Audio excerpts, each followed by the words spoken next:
सर्वांना नमस्कार. 7वीच्या नवीन सत्रात पुन्हा आपले स्वागत आहे. मी अश्विनी आहे.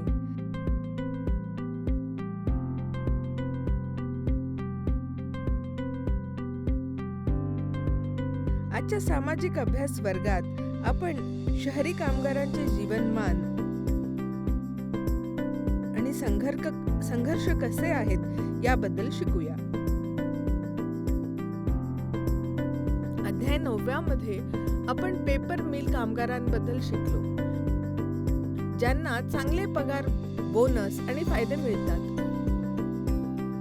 जे भारतातील कामगारांच्या एका लहान भागाचे प्रतिनिधित्व करतात.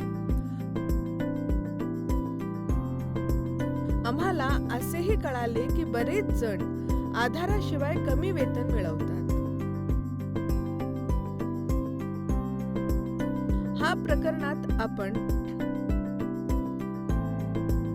कारखान्यामध्ये कामस्वरूपी आणि कंत्राटी कामगार, बांधकाम साइट्स आणि वीट भट्टीवर काम करणे,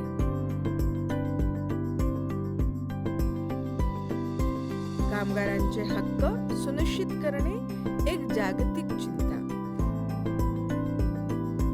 शहरातील अनौपचारिक काम आणि कामगार, स्वयंरोजगार महिला संघटना याबद्दलही आपण शिकूया. मुख्य विषयावर जाण्यापूर्वी आपण कीवर्ड्स पाहूया. भविष्य निर्वाह निधी म्हणजे एक निवृत्ती योजना जी कामगारांना निवृत्तीनंतरच्या जीवनासाठी पुरेसा निधी उपलब्ध करून देते. कामगार संघटना. कामगार संघटना म्हणजे कामगारांचा एक गट जे त्यांच्या कामाच्या परिस्थितीत सुधारणा करण्यासाठी एकत्र येतो. कॅज्युअल वर्कर्स म्हणजे कॅज्युअल कामगार. कॅज्युअल कामगारांना बहुतेकदा 1 दिवसासाठी, 1 तासासाठी किंवा आठवड्यासाठी कामावर ठेवले जाते. चला संकल्पना नकाशा पाहूया का मग.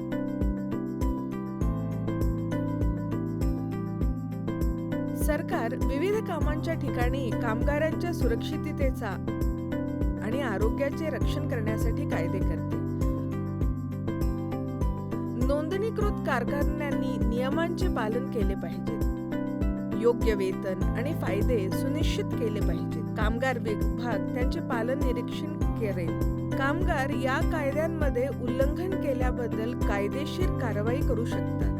तथापि बरेच कारखाने नियमित किंवा कायमस्वरूपी कामगारांना प्राधान्य देतात आणि कॅज्युअल किंवा कॉन्ट्रॅक्ट कामगारांना दुर्लक्षित करतात, जे बहुतेकदा नोंदणीकृत नसतात. आता नोंदणी नसलेल्या कारखान्यांमधील परिस्थितीचे परीक्षण करूया. प्रथम जाणून घेऊया कारखान्यामधील कामस्वरूपी आणि कंत्राटी कामगार. मी इथे मेहबूबनगर जिल्ह्यातील हैदराबाद पासून सुमारे 30 किलोमीटर अंतरावर असलेल्या औद्योगिक शहर कोत्तूर मध्ये 2 कारखान्यांबद्दलचा कथा एक्सप्लोर करत आहे.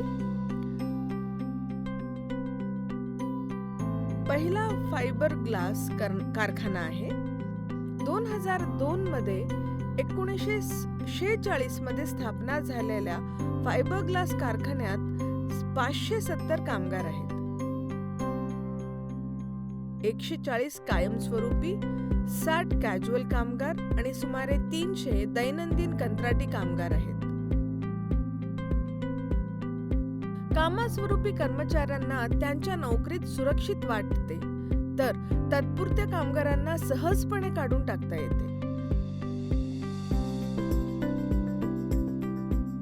सुरुवातीला व्यवस्थापनाच्या पाठिंब्याने कामगारांनी वैद्यकीय विमा आणि PF सह चांगल्या वेतन आणि फायद्यांसाठी एकत्र आल्यामुळे कारखान्यांची ट्रेड युनियन मजबूत झाली. युनियनने आरोग्य तपासणी, आजारी रजा, सुरक्षा उपकरणे, स्वच्छ पिण्याचे पाणी, कामगारांच्या मुलांसाठी शिक्षण, मदत आणि रजा प्रवास भत्ता म्हणजे LTA यासाठी वकिली केली. बहुतेक फायदे फक्त 140 कायमस्वरूपी कामगारांना उपलब्ध आहेत. बादली आणि कंत्राटी कामगार म्हणून ओळखल्या जाणाऱ्या सुमारे 360 कामगारांना PF आणि ESI सह कमी पगार मिळतो. चला दुसरा कारखाना पाहूया. दुसरा कारखाना आहे KRS मेडिसिन फॅक्टरी. एका मोठ्या औषध कंपनीसाठी औषधे मिसळून पॅकेज करणारी ही कंपनी सुमारे 118 लोकांना रोजगार देते, ज्यामध्ये 14 कायमस्वरूपी कुशल कामगारांचा समावेश आहे. ते 1500 ते 2500 रुपये मासिक कमवतात. उर्वरित 104 जण बहुतेक कंत्राटी कामगार आहेत, ज्यापैकी 56 महिलांना दिवसाला 30 रुपये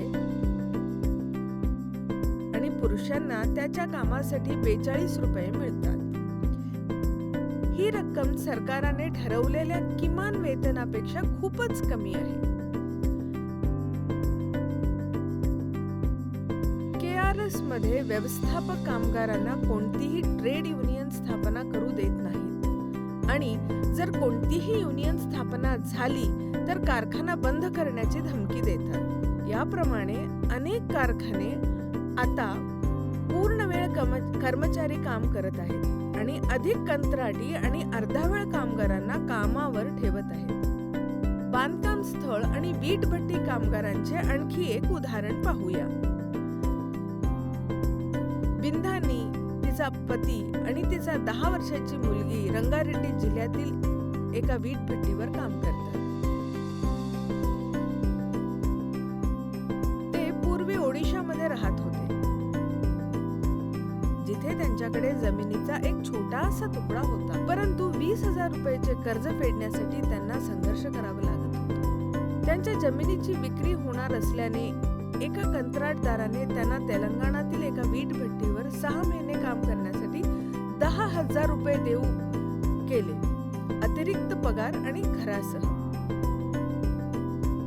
ते इतर अनेक कामगारांसोबत सामील झाले, कारण ओडिशामधून सुमारे 2 लाख कामगार अशाच प्रकारच्या कामासाठी तेलंगणामध्ये येतात. तर तेलंगणातील कुटुंबे देखील कर्नाटक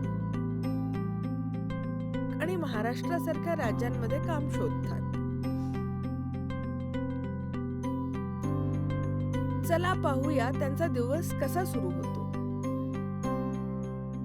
बिंधानी पहाटे 4 वाजता उठून गंजी बनविते.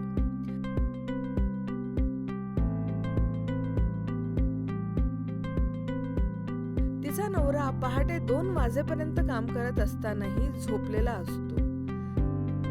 ती तिच्या मुलीला उठवते आणि दोघेही कामाला तयार होतात.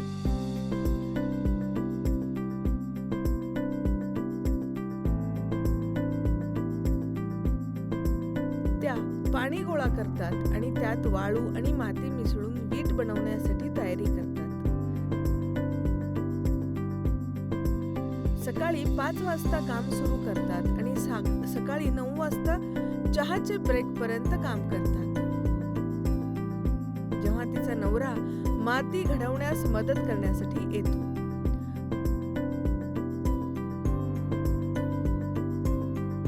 माती घडवण्यानंतर मुलगी विटा गोळा गुळगुळीत करते आणि वाळवण्यापूर्वी त्या प्रत्येकांवर शिक्का मारते आणि त्या बेकिंगसाठी बेलगाऊंडवर लादते. सुमारे 2 वाजेपर्यंत काम करते. बिंधानी आणि तिचे पती दररोज 14 ते 16 तास काम करतात, ज्यामुळे उत्पादित होणाऱ्या प्रत्येक 1000 विटांची त्यांनी 108 रुपये मिळतात, साधारणतः 1000च्या आसपास.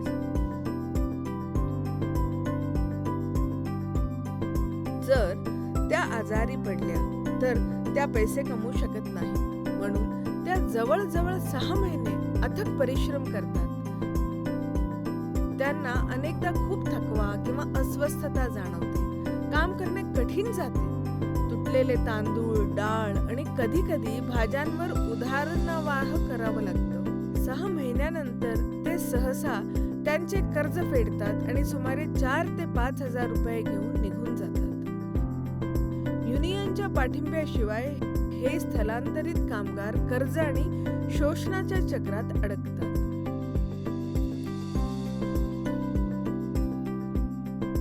चला पाहूया कामगारांचे हक्क सुनिश्चित करणे एक जागतिक चिंता.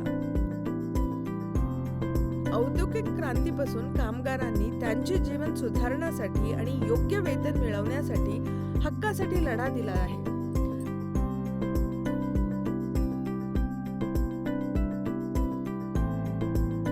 कर्मचाऱ्यांना सुरक्षितता हवी आहे. विश्रांती आणि सांस्कृतिक उपक्रम आवश्यक आहेत. कामगारांना सुरक्षा आणि योग्य वेतनाची आवश्यकता आहे. स्थिर उत्पन्न कुटुंबांना आधार देते. आरोग्य सेवा आणि पगारी आजारी दिवसांची उपलब्धता अत्यंत महत्त्वाची आहे. कामगारांनी त्यांचे कौशल्य वाढवावे. कर्मचाऱ्यांना संघटना अधिकार असले पाहिजेत. हे अधिकार अनेक सरकारांनी ओळखले आहेत, ज्यामुळे जगभरात संरक्षणात्मक कायदे बनले आहेत. शहरांमध्ये अनौपचारिक काम आणि कामगार.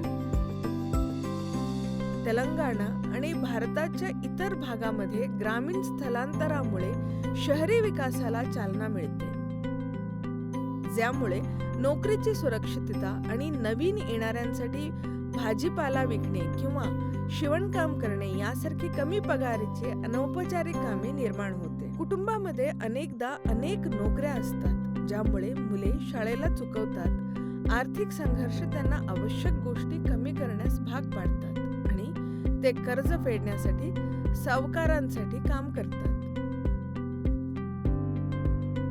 अनेक कामगारांकडे त्यांच्या हक्काचे रक्षण करण्यासाठी कामगार संघटनांचा अभाव आहे. विशेषतः वाढत्या शहरी स्थलांतरामुळे आणि कारखाने बंद पडल्यामुळे. प्रतिसादात गुजरात कामगार संघटनाच्या नेत्याने अनौपचारिक कामगारांसाठी जगातील सर्वात मोठी कामगार संघटना स्थापन केली. चला तर मग आपण ट्रेड युनियन बद्दल अधिक जाणून घेऊया. स्वयंरोजगार महिला संघटना SEWA. स्वयंरोजगार महिला संघटनाची स्थापना 1971 मध्ये अहमदाबाद मध्ये झाली, जेव्हा महिलांनी टेक्सटाईल लेबर असोसिएशन कडून मदत मागितली.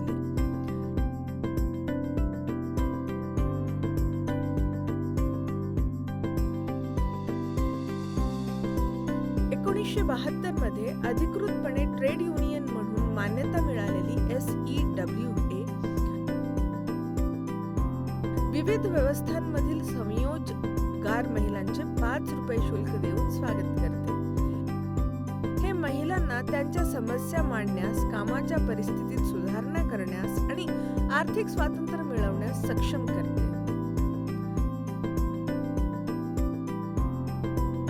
9 भारतीय राज्यांमध्ये अंदाजे 1.3 दशलक्ष सदस्यांसह SEWA एक सहकारी बँक, आरोग्य विमा आणि निष्पक्ष उत्पादन विक्रीसाठी समर्थन देते. चला सारांश पाहूया. शहरी कामगारांना दररोज कठीण आव्हानांना तोंड द्यावे लागते.